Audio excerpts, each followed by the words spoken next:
They said, "It's time for Gavin to take over." Not "thank you" for the mortgage. Not a word about the 4 a.m. risings or the dough my hands shaped since I was 12. Just, "It's time." They kept the bakery, they used my recipe, and all they left me was silence. But you know what? I gave them more of it, not out of anger, but out of power. Because this isn't a story about being pushed out. It's about standing taller, outside the walls they built to contain you. If you've ever built something from love, only to watch someone else claim it, drop me a 1. If not, count yourself lucky, drop a 0. Because sometimes they don't just steal your recipe, they try to erase your name from the family table.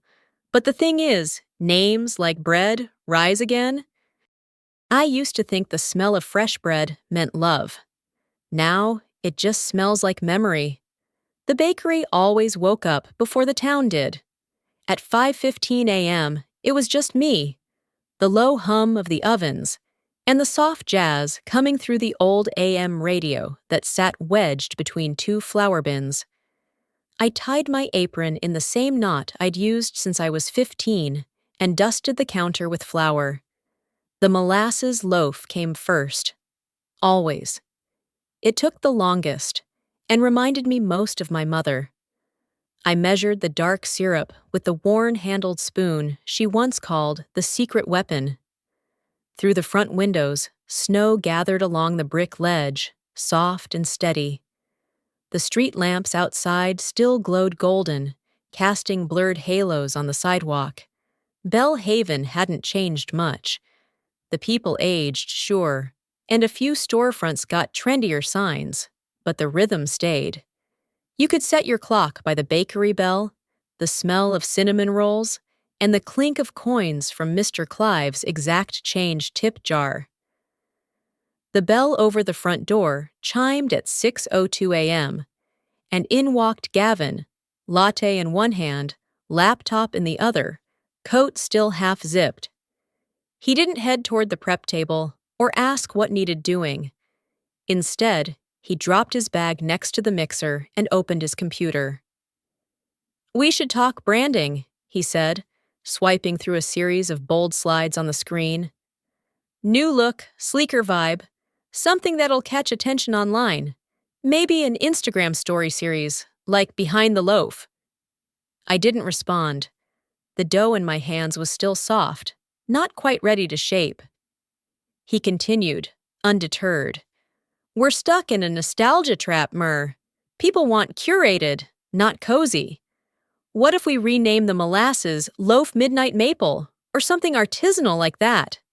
From behind us, Dad stepped in, coffee in hand, gaze drifting toward Gavin's screen. "It's not bad. Might freshen things up a bit." I kept working the dough. It wasn't time to fight. Not yet. By 6:30, the ovens released their morning heat, fogging the front windows. I wiped a patch clear just in time to see Mrs. Hatcher crossing the street in her big purple coat, carrying a canvas bag covered in snowflake patches. She'd been coming every Tuesday and Saturday since before Gavin moved away. "Still doing molasses loaves, sweetheart?" she asked, smiling beneath her scarf. "Just like always." She pressed 2 bills into the tip jar and whispered, "Worth every penny," before heading out with a contented nod. Gavin watched from the espresso machine. "We could start packaging those. Call it Heritage Edition. People eat that stuff up." I ignored him and went to the front to adjust the light above the chalkboard menu. It had been flickering again. I remembered when we wrote "Grand Reopening" in thick white strokes after COVID and added a little heart beside my name. Now the board had sleek vinyl letters that read, "Seasonal features curated by Gavin Lorne." No heart this time. As I climbed down, the early sun tried to break through the clouds, casting a silvery hue on Main Street. The sidewalks shimmered with frost. Inside, Dad was sorting through the drawer by the register, aligning pens and receipts like he always did when something weighed on him. "You've been doing this for a long time," he said gently, not quite meeting my eyes. "Maybe it's time to let someone else carry some of it." "I'm not tired," I said, adjusting the curtain by the counter. "It's not about tired," he replied. "It's about vision. Relevant." The word settled like cold dough in my stomach. At 7:10, Mr. Clive walked in, nodding toward the cinnamon rolls without saying a word. I handed over his usual, half-iced, just the way he liked them. He tapped the counter once, left his 3/4, and exited with the quiet dignity only retired teachers seem to carry. Gavin was back at his laptop. Maybe we move the seating around, bring in Edison bulbs, a vibe. I stepped into the kitchen. The bread was rising, slowly, predictably, like always. There was a time I thought this place belonged to all of us, to the work we did, to the memories we shared behind every tray and cracked tile. Now, even the flour felt foreign. Maybe it's time we rethink the management structure. I didn't reply. I just wiped the flour off my apron. The voicemail wasn't long, just cold enough to change everything. It came in just after 9 p.m. on a Saturday. The bakery was closed. The lights in the front were off. But I sat in the back room under a single flickering bulb, finishing the last of the holiday order prep for next week. My hands still smelled like nutmeg and citrus peel. Outside, I could hear the faint whisper of wind pushing snow against the alley door. My phone buzzed once on the table. One missed call from Mom. Then a text. "Check your voicemail when you can." No emojis. No "love you," just that. I stared at the screen for a while, my fingers hesitant. Gavin's voice from earlier in the week floated back to me. "You'd be lost without this place." I hadn't bothered replying then. I think he meant it as a concern, but it felt like a warning. I opened the voicemail, Dad's voice first, steady, rehearsed. "Hi, Meredith. Your mom and I talked, and we've decided it's time for Gavin to take the lead on the business. You've done so much, but we feel this is best for the future. We're grateful. Truly." Then silence. No signature, no request for a response. Just a firm period at the end of a sentence I hadn't known we were writing. I didn't cry. I didn't move, not right away. The room was still empty except for the low groan of the refrigerator and the faint tick of the wall clock, one of those old cream-colored ones with a second hand that jerks forward instead of gliding. Beside me, a stack of order forms waited for review. Mrs. Hatcher's double batch of gingerbread cookies, Mr. Donnelly's nut-free fruitcake, and a note in my handwriting reminding me to check the eggs on Monday. I flipped to the payroll sheet. My name had been crossed off in pencil. The line next to management oversight now reads, Gavin Lorne. I reached across the counter and picked up the small brass keyring I always kept in the top drawer. 2 keys. One for the front door, one for the stockroom. I ran my thumb over them before setting them back into the drawer and closing it softly. Then I stood and turned to the coat rack by the back door. My apron still hung there, dusted faintly with flour. I took it off the hook, shook it gently, and folded it in half, then half again, until it looked like something you'd pack for a trip you weren't sure you'd return from. My fingers brushed against the frame hanging near the coat rack. It was a photo, slightly faded now, of Gavin and me standing in front of the original oven with Dad, back when the tiles were still mismatched, and Mom still wore her hair in a tight bun. We were maybe 10 and 15. Gavin's smile was wide, mine a little crooked. There was cinnamon on my cheek. I remember that day. We'd just baked our first full batch without help. Mom called it the future. I wiped the dust from the glass with the edge of my sleeve. It left a smudge I didn't bother fixing. The radio on the shelf above the sink crackled suddenly, unprompted, just static. I reached up and turned the dial slowly, but it wouldn't catch a station, only snow and hiss. For a moment, it sounded like a heartbeat gone wrong, or like something losing a signal for good. I turned it off. I didn't pack a bag. I didn't send a goodbye text. I just walked to the alley door, twisted the knob, and stepped into the cold. The wind caught me fast, sharp through my sleeves. I paused on the threshold, expecting, maybe hoping, to hear a voice call out behind me. Nothing. The snow had gathered against the dumpster, soft and undisturbed. The bakery stood behind me, brick walls quiet, windows dark. There was no sign, no ceremony, just me, just the door. I didn't slam the door. I just let it close behind me. Have you ever felt like I do now? The kind of quiet that follows betrayal. Not loud, not cruel, just hollow. If you've ever carried the weight, only to be told you were never needed, leave a comment number 8 below. Now, let's see what happens next. I didn't leave with anger. I left with nothing. That's how they missed it. The apartment was small, barely big enough for the boxes I hadn't unpacked, but it was mine. The windows stuck when you tried to open them, the pipes knock when the radiators kicked in, and the floor creaked in the same 2 spots every time I walked from the sink to the tiny stove. Still, there was a view of the stone church across the street, and just enough space on the windowsill for a pot of rosemary. I hung my old apron on a nail near the back door, not because I thought I'd use it, but because it reminded me I still knew how. On the counter sat a chipped ceramic bowl, already filled with cubed butternut squash, and beside it, a loaf of cornbread I'd baked the night before. The scent of nutmeg and thyme lingered, cozy but faint. I stirred the pot slowly, letting the heat rise and ease its way into the room. Outside, snow flurried sideways, carried by a stubborn wind that made the streetlights flicker.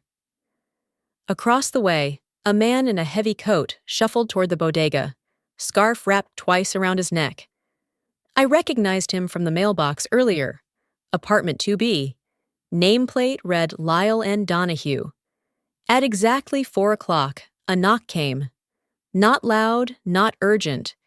Just 3 taps like someone respecting rhythm more than time. When I opened the door, he stood there holding a tin of butter cookies, the kind that used to come in blue tins, but now wore red plaid. "Thought I'd say welcome," he said. His voice carried a slight rasp, like an old phonograph. "Smells better in here than the diner down the street. That's saying something." I smiled, stepping aside. "It's just squash soup, nothing fancy." "Soup's sacred in December," he replied, eyes scanning the room. "Mind if I sit? That old Davenport of yours reminds me of my sister's place back in Scranton." I didn't correct him, just gestured toward the chair. He lowered himself slowly, as if measuring memory more than weight. We drank black tea from mismatched mugs, while the radio murmured weather updates and a brief report on the tree lighting ceremony planned for the coming weekend. Lyle talked about how he used to run a print shop until digital came in. "One day I was relevant. The next I was nostalgic," he said, chuckling. No bitterness in it. "Still, I liked the ink, the smell of it. Made you feel real." I nodded. "I used to think flour did the same thing." He didn't ask why I'd left. Didn't need to. There was a kind of understanding between people who'd been gently replaced. After he left, I rinsed the mugs and opened my laptop for the first time since Thursday. The screen glowed brighter than the room. A new message sat at the top of my inbox. Subject: a small project. From Renata Chavez. Body, you came to mind. I have a small project. Need your hands. Nothing fancy. Just something that matters. Renata. I hadn't seen her since the spring farmer's market, where she'd bought 6 cinnamon rolls and told me her neighbor was starting chemo. I'd added 2 extra rolls, wrapped separately, no charge. She'd looked at me like I'd handed her something priceless. I leaned forward, resting my fingertips on the edge of the keyboard. Not to type, not yet. Just to feel the cool surface beneath my skin. My hands remembered more than my head allowed. They remembered the weight of dough, the feel of tension relaxing as it rose. They remembered care without credit. I didn't know if I was ready, but I remembered how warm my hands once felt when kneading dough for someone else. They replaced the shelf label with Gavin's name. No one remembered who made the recipe. It started as just an errand. Pick up some envelopes, maybe a spool of ribbon for the curtains in the apartment. But my feet, traitorous as ever, drifted toward Main Street. The town was already dressed for Christmas. Garlands strung between lampposts, red ribbons tied around bike racks. A boy with flushed cheeks and mittens too big for his hands passed me, humming Jingle Bells off-key. It had snowed the night before, just enough to soften the sidewalks. Someone had shoveled a narrow path down the middle, but the edges were slushy and gray. The street lamps had their usual wreaths, and the bakery's window, once warm and subtly lit, now glared across the street like a boutique window on Fifth Avenue. I didn't mean to stop in front of the bakery, but there I was, across the street, standing still in the slush. The windows looked brighter than I remembered, and not in a good way. Gone were the gentle lights and frosted glass stencils. Now, LED spotlights bathed the pastries in a showroom glow, casting hard shadows on delicate crusts. The molasses loaf sat on the middle shelf, sliced too thin, the crust too dark, almost bitter-looking. Beside it, a laminated card read, Gavin's Heritage Maple. I blinked. The handwriting was typed sans serif, centered like a tech startup's logo. It used to say Meredith's Molasses Loaf, handwritten in chalk, with a little smiley face in the corner. Someone once posted a photo of it on the town's Facebook page with the caption, Tastes Like Home. That post had over 200 likes. I remember because it was the only time my name had been on something other than an invoice. Inside, Gavin stood near the espresso machine, waving a phone around, probably filming another clip for whatever online rebrand he'd launched. I could just hear his voice through the glass, chirping, limited batch, artisanal process, locally sourced inspiration. I turned to leave, but the bell above the door jingled. Mrs. Hatcher stepped out, her wool coat buttoned all the way up, her gloved hands clutching a small paper bag. She looked at me, startled for just a second. Then her face softened. "Still smells good in there," she said, not quite a compliment. "Still warm?" I asked. She shook her head lightly. "It's pretty, but the inside's dry. You can't taste memory in an airbrushed crust." Then she patted my arm and walked on. Have you ever watched something you built slowly be stripped of your name? If you know the ache of being erased quietly, please leave a comment number 9 below. Now, let's walk into the next chapter together. As she did, she added over her shoulder, "They changed the playlist, too. Some kind of pop music now. It doesn't sit well with coffee." I watched her walk away slowly, her boots crunching on salt crystals scattered near the curb. She stopped to wave at Mr. Peterson, who was hanging garlands outside the pharmacy window, and then disappeared around the corner. I lingered for a moment, letting the cold settle deeper into my coat. The bookstore was only a block away, tucked behind the old hardware shop. It had one of those hand-painted signs with peeling gold leaf that made everything inside feel older, wiser. I stepped in and exhaled the cold from my coat. The warmth here wasn't just the heater. It was in the shelves, the smell of pages, and the scratchy Christmas jazz, barely playing from behind the counter. That's where I saw her. Renata Chavez was holding a copy of a winter recipe book, fingers tracing a page like she was reading it in Braille. She wore a deep burgundy coat and a knitted gray scarf. Mine. I recognized the stitch pattern. I had dropped it into the donation bin outside the post office last year, folded and still smelling faintly of cinnamon oil. She caught my gaze and smiled without surprise. "I thought it might be you," she said. "You always walked like you had somewhere to be, even when you didn't." I laughed. It came out quieter than I expected. She stepped closer, book still in hand. "We're short a pair of hands this Saturday," she said. "Winter dinner at the community hall. Not fancy. Just real food for people who need a reason to smile." I hesitated. She didn't push. That was Renata, always offering without expecting. We moved to the register together. She didn't buy the book, just held it as if it were enough to touch something thoughtfully made. I watched her carefully replace it on the shelf, aligning the spine like a librarian. Something about that small gesture made the room feel steadier. As she reached for the door, she paused. "It's not paid," she said softly, "but I promise it matters." I didn't answer. I just nodded, once.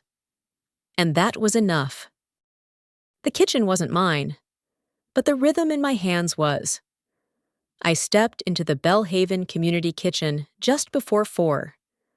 The light was soft and golden, diffused through the frosted windows like something from an old postcard. Someone had already started the ovens, and the scent of roasted chicken and cinnamon clung to every surface. Laughter echoed from the far end, near the walk-in fridge, where volunteers were peeling carrots and chasing dropped measuring spoons.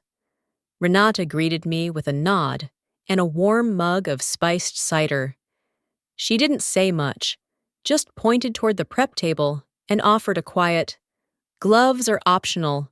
The trust isn't." I found my spot and slipped into the flow. The dough was different, coarser flour, less refined butter, but the work was the same. I showed a group of teenagers how to fold rolls with a twist, how to press the heel of their hand just right to coax elasticity. They didn't ask my name. They didn't need to. My hands spoke louder than introductions. Lila, maybe 9 years old, sidled up beside me, her ponytail tied with a silver ribbon that bounced every time she laughed. She helped place shaped rolls onto trays, careful and precise. "Are you a real baker?" she asked without looking up. "Something like that," I said. "Why don't you work at that bakery anymore? The one with the striped awning." I glanced toward the window. The snow had picked up again, fine, like sifted flour. "Sometimes," I said gently, "things change." She nodded like she understood, even if she didn't. Across the room, a man in a plaid shirt stirred a giant pot of soup. He looked familiar, and when he turned, I recognized Mr. Donnelly, retired mail carrier, husband to the late Mrs. Donnelly, who used to swear by my cinnamon rolls. He caught my eye and offered a small salute with his ladle. "These rolls you're making," he said loud enough for the room to hear. "They taste like the ones that kept my wife smiling in her worst days." Everyone went quiet for half a breath. I didn't reply, just kept kneading, folding, moving. It wasn't about being seen. It was about remembering how it felt to create something that mattered, even if no one ever said thank you. Flour clung to the edges of my sleeves. I dusted it away with the back of my wrist, gently, like it might still be part of me. Behind me, someone played a playlist from their phone. Soft jazz, the kind that reminded me of the radio back at the old bakery before Gavin swapped it for upbeat pop. The music filled the silence like broth fills a bowl, quietly, slowly, with purpose. By dusk, the final trays came out of the oven. Golden brown, steam curling from their seams like exhaled breath. The volunteers clapped without being prompted. A few high-fived, and someone shouted, "That's how it's done!" I felt something stir in me. Pride, maybe. Or peace. Renata came over with a small white envelope, her fingers tucked around it, like it might blow away in the draft from the back door. She held it out without flourish. "It's not payment," she said, her voice low. "Just something that says, 'We see you.'" Inside was a single card, hand-lettered, with soft green ink. "Join us, officially." My fingers rested on the edge of the card. I didn't know what to say. Maybe I didn't need to. Renata leaned in, her voice barely louder than the quiet hum of the kitchen. "No one's asking you to stay," she said. "We're asking you to begin." Just before I left, I found a small folded square in the towel basket, an old handkerchief wrapped around a $5 bill. Written in blocky ink on the linen, "For the hands that remembered." I tucked it into my pocket, unsure if I'd ever spend it. As I walked to the coat rack, I noticed Lila had drawn something on the back of a napkin, a smiling loaf of bread with arms and legs, and in crayon letters, "Thanks, Miss Baker lady." I smiled to myself, folded it carefully, and tucked it into my bag. The wind outside had calmed. Through the steamed windows, I saw families gathering in the square, holding hands, paper bags of donated meals clutched in gloved fingers. For the first time in weeks, I felt full, and it wasn't from the food. They didn't notice when I arrived, but they noticed when I stopped answering. The invitation came by email, disguised as a polite inquiry. "Would you be available to assist with the holiday prep schedule?" Just a few shifts, nothing formal, no apology, no acknowledgement, just a calendar attachment, my name copy-pasted into a list I used to make myself. I didn't reply. Instead, I chose the place. Harbor View Cafe, the one near the lake where Mom used to order cinnamon tea, and Dad always sent back his toast for being too pale. It hadn't changed much. Same warped floorboards near the front, same quilted seat cushions that squeaked when you shifted your weight. A tiny radio near the door played, "Have yourself a merry little Christmas," low and warbled like it had been through one too many Decembers. The lake was still half frozen. Sunlight bounced off the surface in pale shards, as if it too was deciding whether to stay or go. I arrived first and ordered hot water with lemon. They came 10 minutes later, together, but not in sync. Dad held the door for Mom, but his eyes didn't meet hers. Mom scanned the cafe like she expected cameras. We sat at a corner table near the window. No one reached for a menu. Mom started, "We know it's been a strange season." Strange. That was the word she chose. Dad followed quickly. "Gavin meant well. He's just young." I stirred my water slowly. The lemon slice bobbed once, then settled. "We thought maybe you'd be willing to help," Mom continued. "Just through the rush. We're swamped, and you know the rhythm better than anyone." They weren't pleading, not quite, but their tone softened in the places where pride used to live. "We miss your steady hands," Mom added. Her voice caught, but she covered it with a quick sip from her cup. I looked at them, at the lines on Dad's forehead, the way Mom's fingers twisted her napkin. They weren't villains, just tired people who'd bet on the wrong version of the future. "I'm not angry," I said, folding the edge of the napkin into a neat triangle. "Just done." Silence sat between us like steam off untouched coffee. Dad cleared his throat. "Will you be home for Christmas?" I didn't answer. My gaze drifted past them, out the window, where the wind brushed frost from the edges of the glass. Across the lake, the pines looked still. resting. The bell above the cafe door jingled, and Renata stepped in, carrying a red folder and two wool scarves, one clearly mine. She gave a small wave and waited near the counter, not interrupting. "I have another meeting," I said gently, rising. Mom opened her mouth, maybe to argue, maybe to ask. But I was already reaching for my coat. Renata joined me by the window, handed over the folder without ceremony. "It's all in there," she said. "Meals for memory. We'd like you to lead the kitchen team. Light commitment, big heart." Inside was a simple agreement form, a tentative schedule, and a note in her looping handwriting. Because food should feel like home, especially when home is gone. I slid the folder onto the table, pulled a pen from my bag, and signed. Not rushed, not dramatic, just a signature that felt like a door opening, not one slamming shut. As I handed it back, Renata smiled. "You're not starting over," she said. "You're starting something." A gust of wind stirred the small chimes hanging just outside the cafe's back window. They sounded like the ones I used to hang on the bakery's porch, soft, steady, always there even when no one noticed. I slipped the invitation card, Charles and Eileen's calendar printout, back into my coat pocket, folded and quiet. Maybe they meant it. Maybe they didn't. Either way, I was no longer the one waiting to be asked. I wasn't written out of the story. I just started writing a new one. Some people remember your birthday. Others remember your hands, how they moved with care, even when no one was watching. Sitting in that cafe, with winter light dancing on the lake, I realized my story hadn't ended. It had simply moved to a quieter shelf. We often forget that goodness doesn't need applause.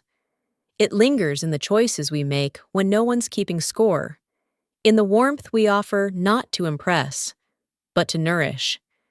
Kindness, especially the quiet kind, always finds a way back home.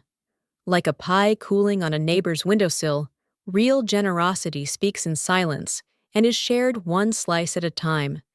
If this story reminded you of someone whose steady presence shaped your life, maybe today's the day to let them know. And if a quiet tale like this made you feel seen, consider leaving a comment, or even subscribing, so we can keep telling stories that gently hold space for healing.